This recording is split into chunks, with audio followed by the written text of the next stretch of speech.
سيدنا علي وسيدتنا فاطمة وسيدتنا وعلى آله وصحبه وبارك وسلم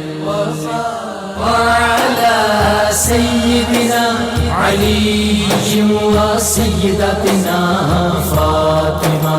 الحمد للہ رب العالمین والصلاة والسلام علی سید الانبیاء والمرسلین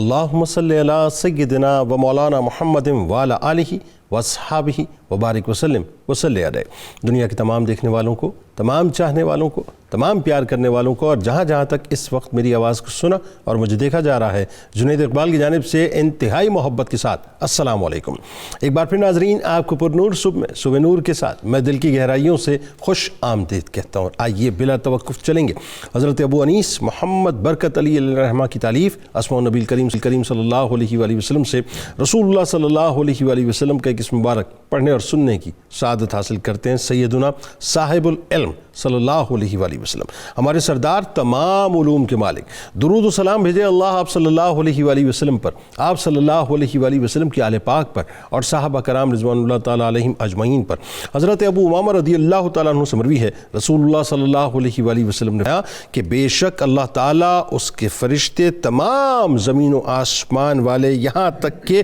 چونٹی اپنے بل میں، اور مچھلیاں بھی اس شخص کے لیے جو بھلائی کی تعلیم دیتا ہے، رحمت طلب کرتی ہیں۔ ناظرین کرام، ہمارے ساتھ آج آپ نے ضرور انشاءاللہ جڑے رہنا ہے، کیونکہ آج حضرت امام مسلم بن حجاج قشیری المعروف امام مسلم علیہ الرحمہ کی بارگاہ میں ہدیہ عقیدت مل کے پیش کریں گے۔ یعنی آج تیسری صدی ہجری کی انتہائی بلند پایا اور انتہائی ممتاز اور استابناک ہستی کی بارگاہ میں ہدیہ عقیدت پیش کرتے ہیں کہ جن کے بخت پر بخت بھی نازاں ہیں، جو ان علماء اور محدثین کی صف میں کھڑے ہیں جنہوں نے رسالت مآب صلی اللہ علیہ وآلہ وسلم سے اپنا اور امت مسلمہ کا تعلق برقرار رکھنے کے لیے دن رات جد و جہد کی، جو اپنے وقت کے امام بھی ہیں اور غلام خیر الانام بھی ہیں، جن کو اللہ تبارک و تعالیٰ نے دنیاوی دولت اور دینی دولت دونوں ہی میں بے انتہا سرفراز فرمایا تھا، جن کا نام احادیث کی دنیا میں صبح و شام لیا جاتا ہے، اور جب حدیث کا کوئی بھی حوالہ ناظرین تلاش کیا جاتا ہے تو آپ کا نام ضرور لیا جاتا ہے، جب کسی حدیث کو سنایا جاتا ہے تو آپ کا نام ضرور لیا جاتا ہے، کہ جن کا نام رہتی دنیا تک قول رسول اکرم صلی اللہ علیہ وآلہ وسلم کے ساتھ منسوب ہو گیا، جنہیں دنیا انتہائی ادب سے صاحب صحیح مسلم الامام الحافظ الحجت حضرت امام مسلم بن حجاج قشیری رحمۃ اللہ علیہ کے نام سے یاد کیا کرتی ہے۔ ناظرین کرام، امام مسلم علیہ الرحمہ کی پرورش ایسے علمی گھرانے میں ہوئی جہاں صبح و شام علم کے دیے روشن کیے جاتے تھے۔ یعنی امام مسلم علیہ الرحمہ کے والد محترم ان مشائخ میں سے تھے جن کے پاس علماء کرام کی مجالس باقاعدہ لگتی تھیں اور علمی محافل سجا کرتی تھی۔ یہی وجہ ہے کہ امام مسلم علیہ الرحمہ نے انتہائی خوبصورت ماحول میں اپنے والدین کی نگہبانی اور نگرانی میں اچھی اور پاکیزہ ترین تربیت پائی۔ نیشا پور میں ناظرین آپ رحمۃ اللہ علیہ نے ابتدائی تعلیم حاصل کی۔ آپ بہت ذہین بھی تھے، بہت ذکی تھے، اور قوت حافظہ آپ کا بڑا زبردست تھا۔ یعنی آپ تھوڑی ہی مدت میں رسمی علوم و فنون کو حاصل کر کے اپنی طبیعت کے میلان کے تحت علم حدیث کی طرف راغب ہو چکے تھے۔ آپ خانہ مہمش میں کلاتھ مرچنٹ کی حیثیت سے بزنس بھی کیا کرتے تھے۔ محمد بن عبد الوہاب فرماتے ہیں کہ آپ پارچہ فروش تھے، آپ دولت مند، مالدار اور زمیندار تھے، جس کی وجہ سے آپ عالم اسلام میں پھیلے ہوئے بڑے بڑے علماء کی طرف کوش کرتے اور ان سے مستفید ہوا کرتے تھے۔ آپ بہت بڑے تاجر ہونے کے باوجود طلب حدیث سے کبھی بھی دور نہ ہو، یعنی مال نے کبھی بھی آپ کو حدیث کی طلب سے دور ہونے ہی نہیں دیا۔ مال اپنی جگہ تھا، طلب حدیث اپنی جگہ تھی، لیکن مال جو ہے وہ یوں کہہ لیجئے کہ آپ طلب حدیث میں ہی خرچ کیا کرتے تھے اور خیر کے کاموں میں زیادہ لگایا کرتے تھے، اور نہ ہی آپ کا کاروبار طلب حدیث کی راہ میں کسی طور سے رکاوٹ بن سکا۔ یعنی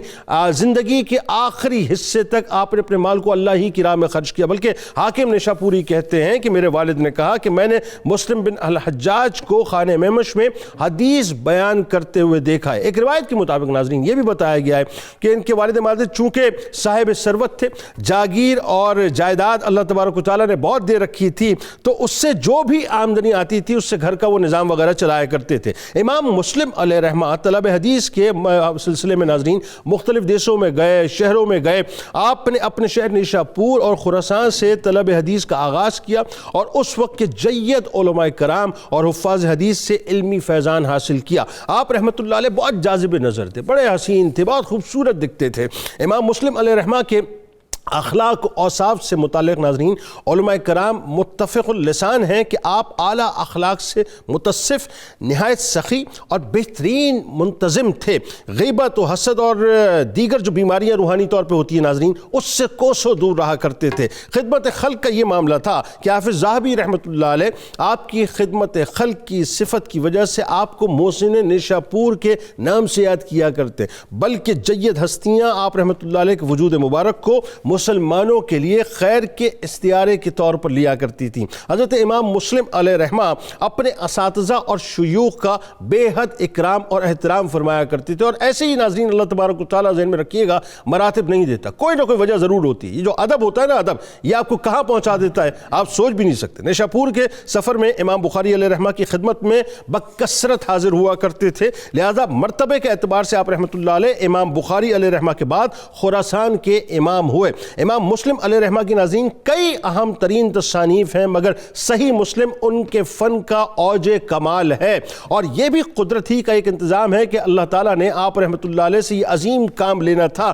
کہ اس وقت طالبان حدیث کو ایک ایسی کتاب کی ضرورت تھی جو دین کے طور طریقوں، احکام، جزا و سزا اور جن چیزوں سے بچنا اور جن کو اپنانا ہے ان کے بارے میں رسول کریم صلی اللہ علیہ وآلہ وسلم کے فرامین اور سنن کی مستند روایات پر مشتمل ہو، ان روایات کی سندوں کو اہل علم نے قبول کیا ہو، اور یہ روایات حسن ترتیب سے ایک تالیف میں جمع کر دی گئی ہوں جو غیر ضروری طور پر نہ طویل ہو، جو دین کے فہم، تدبر اور استنباط کے حوالے سے دیگر کتابوں سے مستغنی کر دے۔ امام مسلم علیہ رحمہ نے امت کی اس ضرورت کو محسوس کیا اور پھر صحیح مسلم کا تحفہ امت کو عطا کر دیا۔ یعنی میرا یہ تیقن ہے ناظرین، آپ ذرا سوچئے، صبح و شام میرے سرکار مدینہ صلی اللہ علیہ وآلہ وسلم کی احادیث سنائی جا رہی ہیں، اب ذرا سوچئے صبح و شام جب بھی حوالہ دیا جاتا ہے صحیح مسلم کے مطابق، صحیح مسلم کے مطابق، صحیح مسلم کے مطابق، یعنی کیا شان اللہ نے عطا کی کہ رسول کریم صلی اللہ علیہ وآلہ وسلم کا ذکر پاک ہوتا ہے اور ساتھ ساتھ امام مسلم علیہ رحمہ کا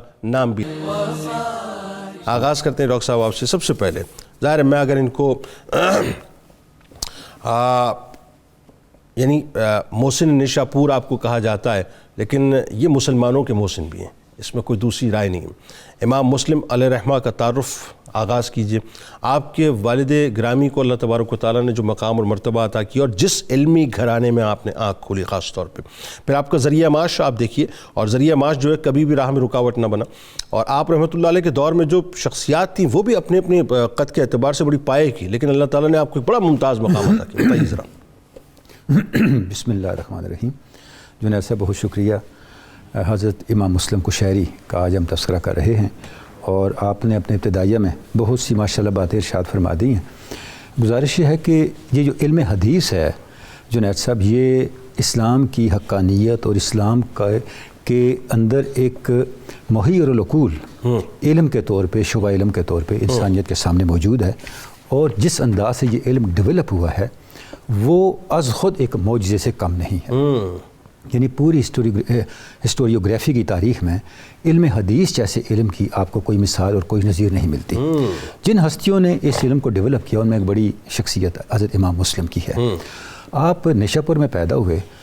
202 ہجری، 204 ہجری یا 206 ہجری، یہ تقریباً حوالے آتے ہیں آپ کی ولادت ہوئی، اور جس گھرانے میں آپ کی ولادت ہوئی یہ بھی حسن انتظام تھا اللہ رب العزت کا کہ وہ علمی لحاظ سے اور دنیاوی مرتبے کے لحاظ سے، دنیاوی آسودگی کے لحاظ سے بھی اعلیٰ درجے پہ فائز تھا۔ یعنی وہ سارے فیکٹرز جو کسی شخصیت کو ایک قابل اعتماد ذریعہ علم اور سرچشمہ علم تشکیل دینے کے لیے ضروری تھے، وہ امام مسلم کی شخصیت پہ ہمیں نظر آتے ہیں۔ بلکہ یوں کہیے، اگر میں غلط ہوں میری تصحیح فرمائیے، قدرت نے آپ کے لیے خاص انتظام اور انصرام اور فیسیلیٹیٹ بھی آپ کو کیا، وہی وہ جو معاشی پریشانی ہے، سارے فیکٹرز جو تھے اللہ پاک نے عطا کر وہ راہ میں آپ کی رکاوٹ نہ بنی۔ یعنی علم حدیث ایک ایسا علم ہے، اس کے اندر آگے چل کر کے جو بنیادی کتب اور جو بنیادی مصادر تشکیل دیے جانے تھے انہیں جس طرح سے نقائص سے پاک کرنا تھا، اس کے لیے ہم دیکھتے ہیں کہ امام مسلم کو تیار کیا گیا۔ سبحان اللہ۔ اچھا، آپ کے والد گرامی اپنے زمانے کے اکابر مشائخ میں سے تھے، علماء میں سے تھے، اور معاشی لحاظ سے بھی بڑی آسودہ شخصیت تھے، بڑے صاحب جائیداد تھے، اور وہ ظاہر وہ ساری جائیداد، وہ سارا جو آسودگی تھی حضرت امام مسلم کو بھی منتقل ہوئی۔ اس کا نتیجہ یہ نکلا کہ امام مسلم کے پاس بہت وقت تھا کہ وہ اپنے خاندان کی معاشی آسودگی کے لیے، معاشی سپورٹ کے لیے وقت صرف کرنے کے بجائے علم حدیث پر ہی وقت صرف کریں، اور شروع سے آپ اس میں شروع سے اس پہ رہے۔ ہاں، اور یہ کلاتھ مرچنٹ تھے ان کے آپ کے والد گرامی کپڑے کا کاروبار کرتے تھے، اور نیشا پور کے اندر ان کا کاروبار معروف تھا، یعنی نیشا پور کے بڑے جو بزنس مین تھے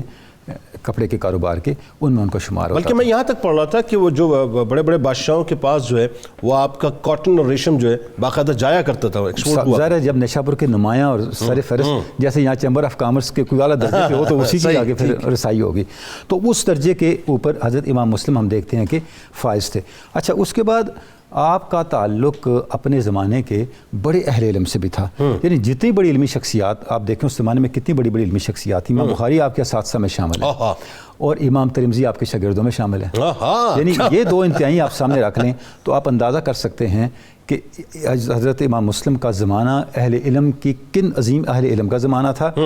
کتنے بڑے لوگوں سے آپ نے اکتساب فیض کیا اور کتنے بڑے لوگوں نے آپ سے اکتساب فیض کیا۔ واہ، اچھا ایک بات ڈاکٹر صاحب یہ بتائیے، جیسا کہ ان کے بارے میں یہ آتا ہے کہ علمی مجالس شروع سے آپ کے گھر کا حصہ رہیں اور محافل آپ کے گھر کا حصہ رہیں، اور جس ماحول میں آپ نے پرورش پائی وہ ماحول بھی بنیادی طور پہ یوں کہہ لیجئے کہ علمی چراغوں کو روشن کرنے کا ماحول تھا۔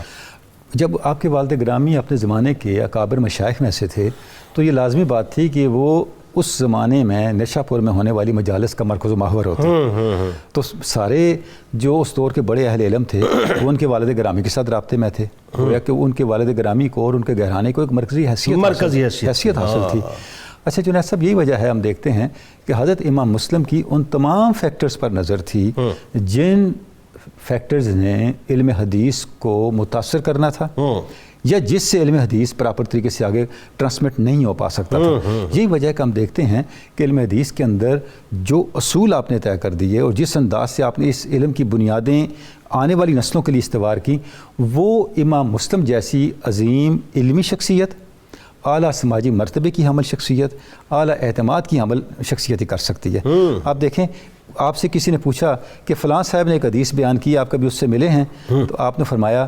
میں ایک مرتبہ اس کی مجلس میں بیٹھا ہوں، لیکن بیٹھتے ہی مجھے یہ شرم آنے لگی کوئی مجھے دیکھ نہ لے کہ میں ایسے شخص کے ساتھ بیٹھا ہوا ہوں۔ یعنی کہ احتیاط کا یہ عالم کہ جن لوگوں نے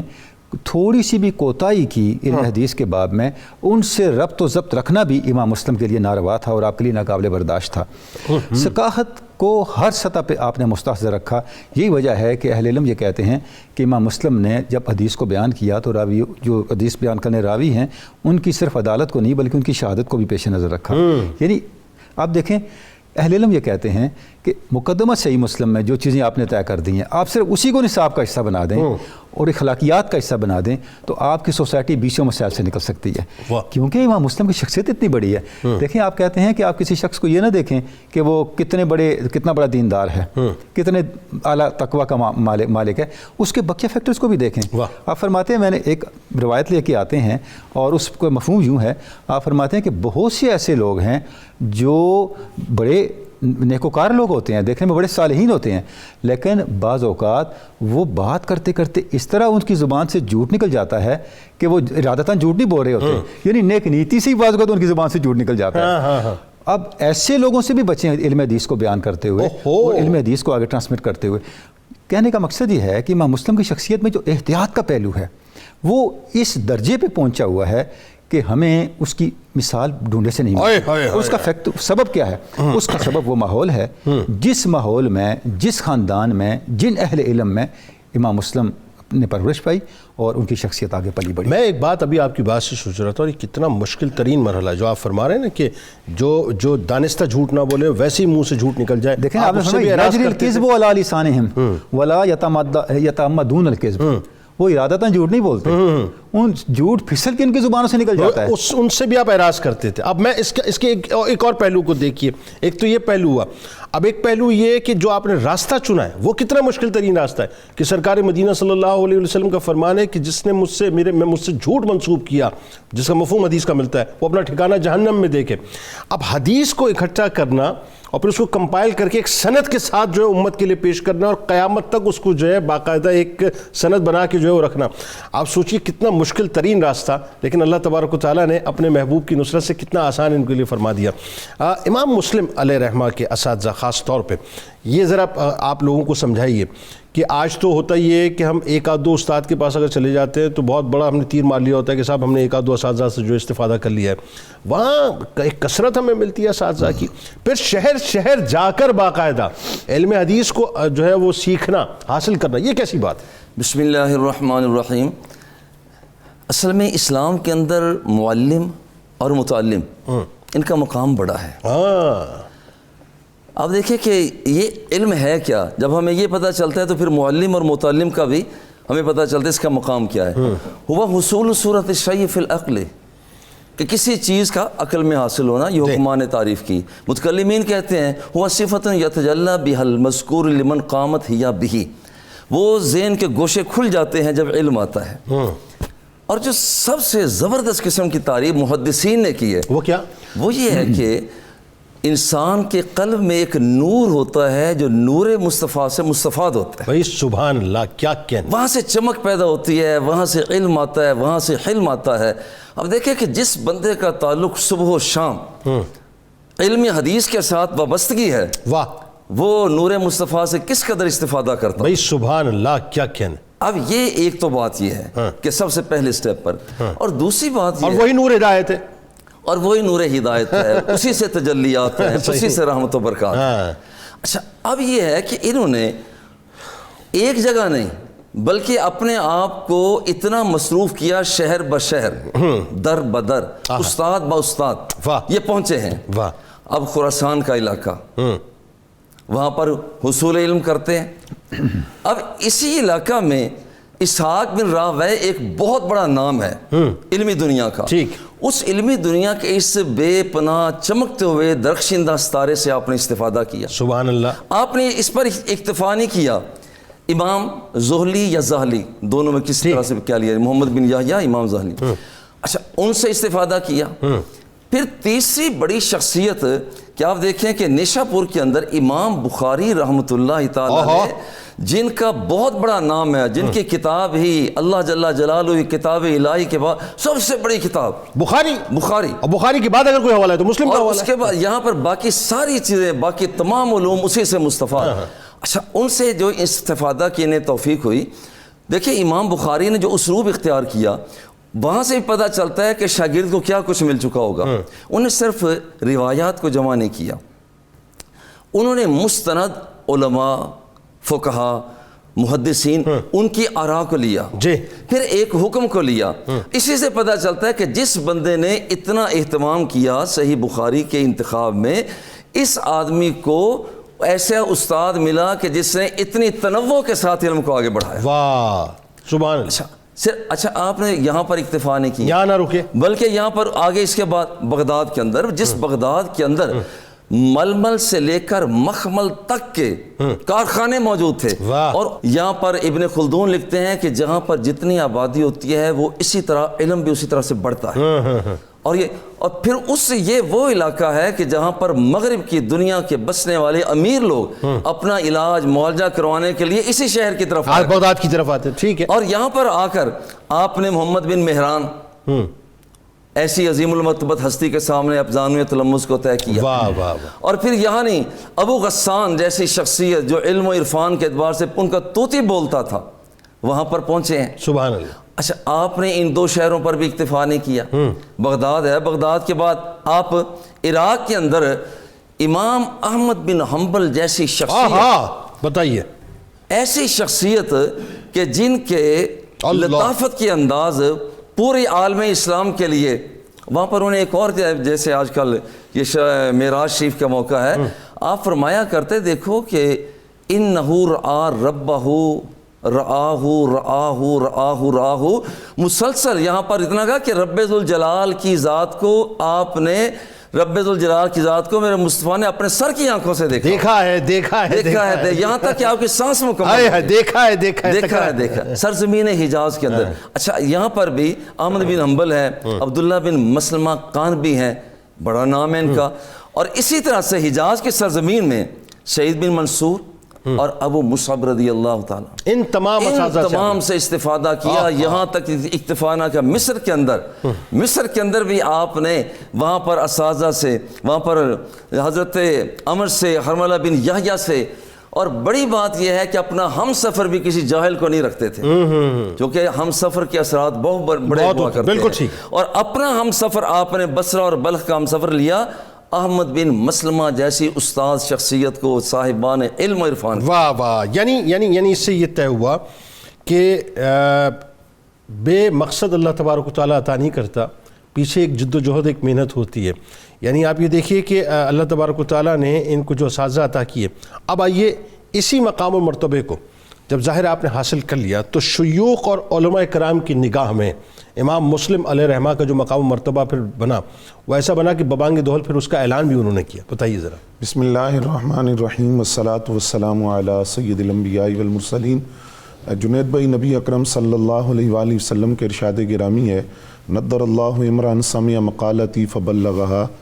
کہ اللہ تعالیٰ اس شخص کو تر و تازہ رکھے جس نے میری کسی بات کو سنا اور لوگوں تک پہنچایا، اور یہ ایک بات کے لیے، اور حضرت امام مسلم وہ ہیں جنہوں نے ہزاروں فرامین رسول کو امت تک پہنچایا ہے۔ اس بنیاد پر آپ حافظ الحدیث بھی ہیں، امام المحدثین بھی ہیں، رئیس المحدثین بھی ہیں، امام العلماء والمتکلمین بھی ہیں، اساکر الملت والدین بھی ہیں، صاحب اوصاف کثیرہ ہیں، خادم حدیث نبویہ ہیں، مخدوم امت محمدیہ ہیں، اور صاحب صحیح مسلم ہیں۔ سبحان اللہ۔ حضرت امام مسلم رحمۃ اللہ تعالیٰ علیہ، دیکھیے کمال یہ ہوتا ہے، شاگرد اپنے استاد کی تعریف کرے تو یہ معمول کی بات ہے، مرید اپنے پیر کی اور شیخ کی تعریف کرے تو یہ معمول کی بات ہے۔ کمال یہ ہے کہ استاد اپنے شاگرد کی عظمتوں کو خراج تحسین پیش کرے۔ کمال یہ ہوتا ہے کہ مرشد اور شیخ اپنے مرید کی عظمتوں کی تعریف کرے۔ حضرت امام مسلم رحمۃ اللہ علیہ وہ ہیں جن کو ان کے شیوخ نے سراہا، خراج تحسین پیش کیا، ان کی ذہانت کو، فدانت کو، تدبر کو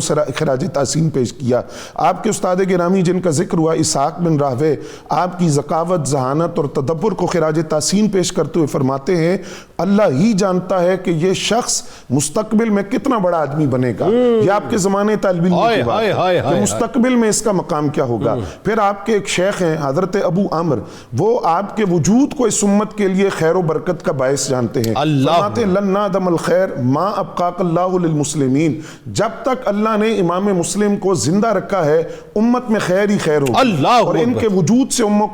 کو خیر و برکت حاصل ہوگی۔ آپ کے شیخ ہیں، استاد ہیں محمد بن عبد الوہاب الفراء، وہ فرماتے ہیں مسلم بن حجاج علماء الناس میں سے ہیں، علم کے محافظین میں سے ہیں، میں ان کے بارے میں بلائی اور خیر کے سوا کوئی بات نہیں جانتا۔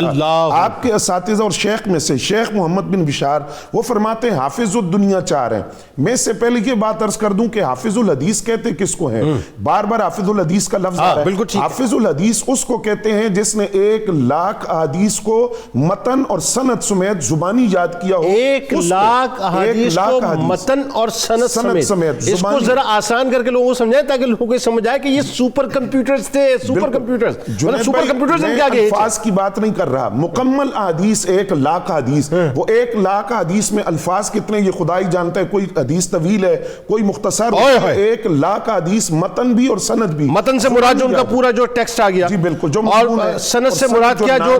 راویان ہے، کس نے کس سے روایت کیا، کس نے کس سے روایت کیا۔ تو آپ کے بارے میں فرمایا کہ حافظ الدنیا چار ہیں، امام ابو زرع رازی رے کے اندر، امام مسلم نیشاپور کے اندر، امام عبداللہ دارمی سمرقند کے اندر، امام محمد بن اسماعیل بخارا کے اندر، یہ وہ ہیں جن کو حافظ الحدیث کہا جاتا ہے۔ پھر ابو قریش فرماتے ہیں دنیا کے 4 بڑے حفاظ کے اندر حضرت امام مسلم کا شمار ہوتا ہے۔ شیخ یافی فرماتے ہیں مناقبہ مشہورتن سیرتہ مشکورتن، ان کے جو مناقب ہیں وہ مشہور ہیں اور ان کی جو سیرت ہے وہ قابل قدر ہے۔ خطیب بغدادی کہتے ہیں احد الائمۃ من حفاظ الحدیث، جو حفاظ حدیث ہیں جن کو حافظ الحدیث کہا جاتا ہے، ان کے اماموں میں سے ایک امام کا نام امام مسلم ہے۔ علامہ سماحی کہتے کہتے ہیں جن علماء نے پوری دنیا پر اپنی امامت کا سکہ بٹھایا ہے ان میں سے ایک حضرت امام مسلم ہے۔ امام نووی وہ شخصیت ہیں جنہوں نے مسلم شریف کی شرح بھی کی ہے۔ آپ جب خراج تحسین پیش کرتے ہیں تو فرماتے ہیں وہ اعلام ائمہ میں سے تھے، مطلب دین کی شناخت جو لوگ تھے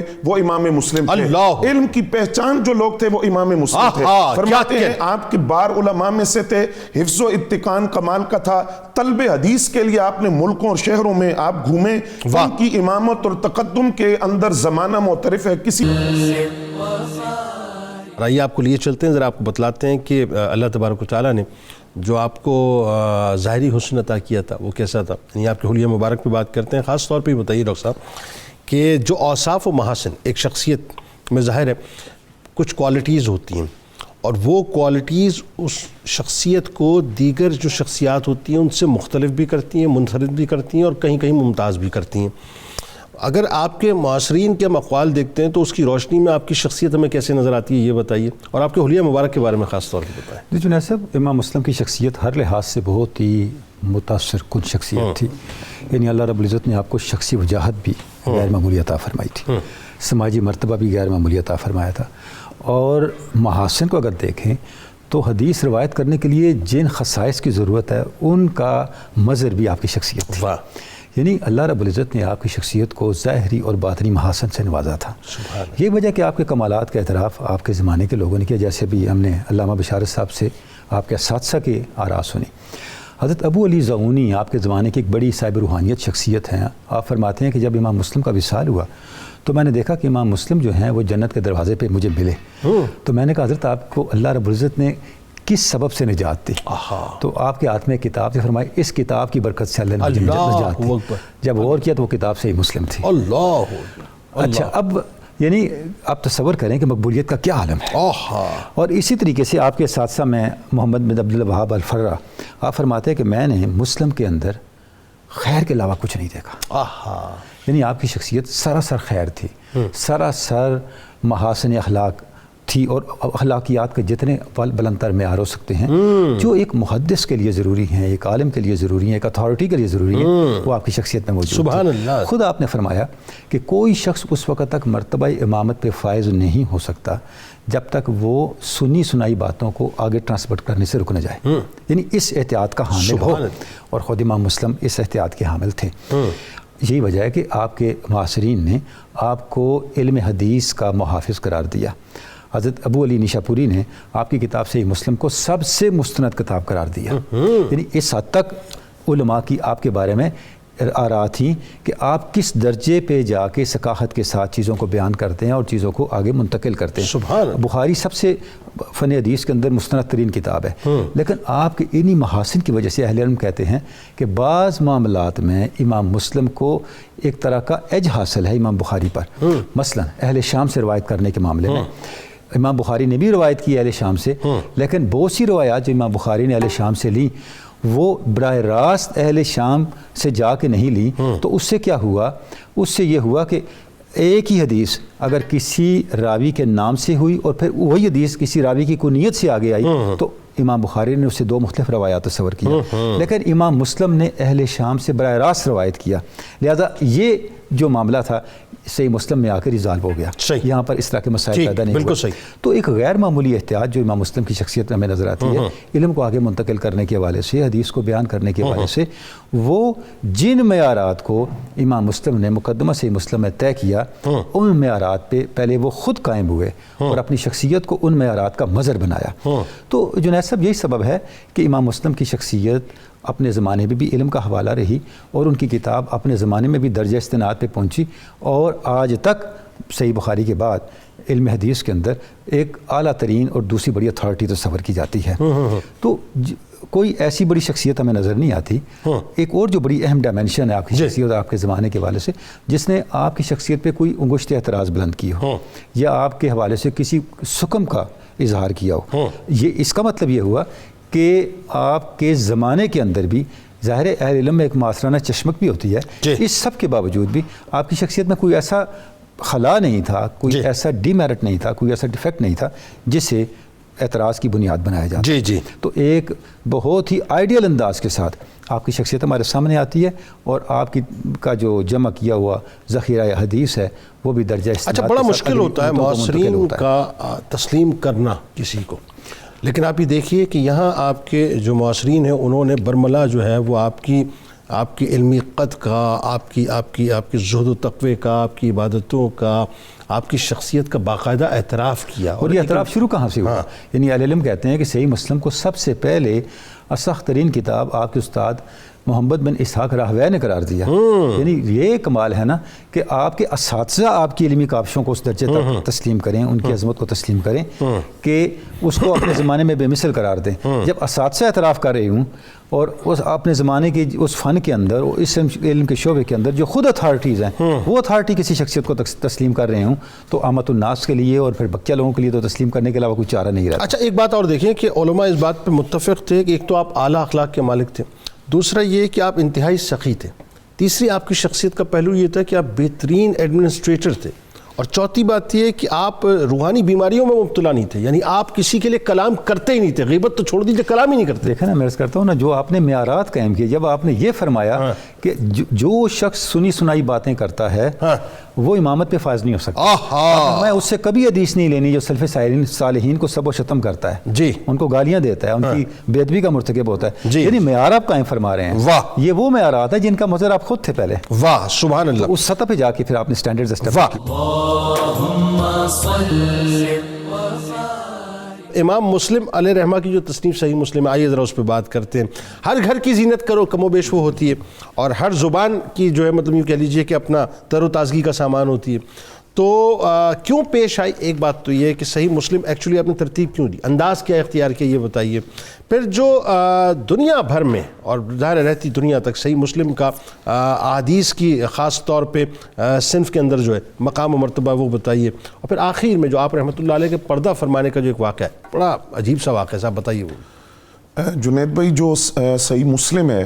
اس کو کتاب اللہ کے بعد اور صحیح بخاری کے بعد صحیح ترین کتاب جس کو کہا جاتا ہے وہ صحیح مسلم ہے۔ بالکل ٹھیک۔ اور امام مسلم رحمۃ اللہ علیہ کے علمی کارناموں میں سے جو سب سے بڑا آپ کے علمی کارنامہ ہے وہ صحیح مسلم ہے۔ اچھا یہ صحیح مسلم صحیح بخاری کیوں کہتے ہیں؟ ویسے ایک بڑا مطلب سمجھ لیجئے طالب علمانہ سوال ہے، بہت سے لوگ یہ سوال کرتے ہیں۔ صحیح حدیث کا مجموعہ ہے، اسی لیے اس کے اندر جو حدیث اکٹھی کی گئی وہ صحیح حدیث ہے۔ اور جامع کا لفظ ساتھ جو ہوتا ہے تو اس سے مراد یہ ہے کہ اس میں عقائد کا ذکر ہے، احکام کا ذکر ہے، فتنوں کا ذکر ہے، مناقب کا ذکر ہے، تو اس کو جامع بھی کہا جاتا ہے۔ جی، تو اب یہ جو صحیح مسلم ہے، یہ صحیح مسلم کیوں لکھی آپ نے، تو اس کی وجہ آپ خود بیان فرماتے ہیں۔ آپ فرماتے ہیں کہ مجھ سے میرے بعد تلامذہ نے، بعد شاگردوں نے یہ مطالبہ کیا کہ آپ ایک ایسا مجموعہ تیار کریں جس کے اندر آپ صحیح حدیث کو جمع کریں۔ تو آپ فرماتے ہیں کہ ان کے مطالبے پر میں نے ابتداً 3 لاکھ احادیث کو منتخب کیا۔ ان 3 لاکھ احادیث میں سے میں نے صحیح احادیث کو منتخب کیا جو تکرار کے ساتھ 4000 ہیں اور بغیر تکرار کے 3333 ہے۔ اب آپ فرماتے ہیں کہ جب میں نے ان حدیث کو منتخب کیا تو ان حدیث کو منتخب کرنے کے بعد 3 مراحل سے گزارا۔ سب سے پہلے فرماتے میں نے خود تحقیق کی ان کی اسناد کے اوپر، اور جن سے میں نے یہ روایت لی ان میں سے اکثر سے بالمشافہ میں نے حدیث کو سنا، تب میں نے اس حدیث کو نقل کیا۔ اس کے بعد آپ فرماتے ہیں کہ میں نے اپنی صرف تحقیق پر اکتفا نہیں کیا، اس زمانے کے جو اکابر محدثین تھے انہوں نے اس حدیث کے بارے میں کیا تحقیق کی اس کو بھی میں نے سامنے رکھا، اور جنہوں نے اس حدیث پر اتفاق کیا تو اس حدیث کو میں نے کتاب میں شامل کیا۔ اس کے بعد تیسرا مرحلہ، اور یہ آپ کی عاجزی اور انکساری بھی، فرماتے ہیں جب یہ مجموعہ تیار ہو گیا تو میں اس کو ابو زرع رازی جو جرح و تعدیل کے اعتبار سے حدیث کے امام گردانے جاتے ہیں ان کے پاس لے گیا، ان کو پیش کیا۔ انہوں نے حدیث کو دیکھا اور جس حدیث کی سند کے اندر ان کو کوئی علت نظر آئی تو انہوں نے مجھے حکم فرمایا، میں نے اس حدیث کو اپنی کتاب سے نکال دیا، یہاں تک کہ 15 سال کی محنت شاقہ کے بعد یہ مجموعہ سامنے آیا جس میں تکرار کے ساتھ 4000 اور تکرار کے بغیر 3333 احادیث کو میں لایا ہوں۔ یہاں رکیے ذرا، جی یہ سمجھنے والوں کے لیے ذرا اس کو تھوڑا سا اور کھول دیجئے بات کو۔ 3 لاکھ احادیث میں سے آپ نے 3000 سمتنگ احادیث سلیکٹ کی، مینز صرف 1%، 99% آپ نے جو ہے چھوڑ دی، بالکل صرف 1% اس کا مطلب یہ ہوگا۔ بالکل جی اب آپ اندازہ لگائیے کہ کتنی محنت کی ہوگی، ایک ایک حدیث کی سند کو پرکھا ہوگا، اس کی سند پر تو تحقیق ہے، اس کو دیکھا، علماء کے اقوال کو، افکار کو دیکھا، وہ اس حدیث کے بارے میں کیا کہتے ہیں۔ 15 سال گزر گئے، اس کے بعد یہ صحیح حدیث کا جو مجموعہ تھا یہ امت کے سامنے آیا۔ اب یہ صحیح مسلم ہے، حضرت امام مسلم رحمۃ اللہ علیہ آپ سے ایک علمی مذاکرہ اور مجلس کے اندر ایک سوال ہوا حدیث کے بارے میں، آپ اس حدیث کو جانتے نہیں تھے، آپ کے مطالعہ میں نہیں تھے۔ اب یہ جو واقعہ ہے جنید صاحب، یہ عجیب و غریب تو ہے، لیکن یہ اس حوالہ سے کہ علمی دنیا کے وابستہ لوگوں کے لیے کتنا بڑا پیغام ہے۔ آپ گھر تشریف لائے، آپ نے کتب حدیث کو کھولا، اس حدیث کی تلاش شروع کی، اور اس تلاش کے درمیان استغراق کا عالم یہ تھا کہ کھجوروں کی ٹوکری پاس رکھی ہوئی تھی، اور آپ کھجور بھی کھا رہے ہیں اور حدیث بھی تلاش کر رہے ہیں، یہاں تک کہ جب تک وہ حدیث ملی وہ کھجوروں کی ٹوکری خالی ہو گئی، اور وہ کثرت سے کھجوریں کھانا جو تھا وہ آپ کے لیے مرض کا سبب بنا، اسی وجہ سے انتقال ہوا۔ میں 2 باتیں عرض کروں گا۔ امام ذہبی نے جو جملہ لکھا اس واقعے کو لکھنے کے بعد، آپ یہ نہیں فرماتے کہ کھجوروں کی وجہ سے آپ کا انتقال ہوا، کہتے ہیں امام مسلم کا وصال علمی فکری استغراق کی وجہ سے، یہ اصل وجہ تھی کہ آپ اس قدر جستجو تھی علم حدیث کے اندر حدیث تلاش کرنے میں کہ وہ استغراق جو تھا، اس استغراق میں آپ وہ کھجوریں کثرت سے کھا گئے جو آپ کے مرض۔ سر ایک اور بات اس میں دیکھیں جو بڑی اہم ترین ہے، میں چاہتا ہوں اس پہ ذرا سا آپ تھوڑا سا اس عقدے کو بھی کھولیں کہ آپ یہ دیکھیے صاحب کہ حافظ الحدیث ہیں، پیمانہ یہ بنا کہ صاحب 1 لاکھ احادیث جو ہے سند کے ساتھ اور متن کے ساتھ جن کو حفظ ہونی چاہیے،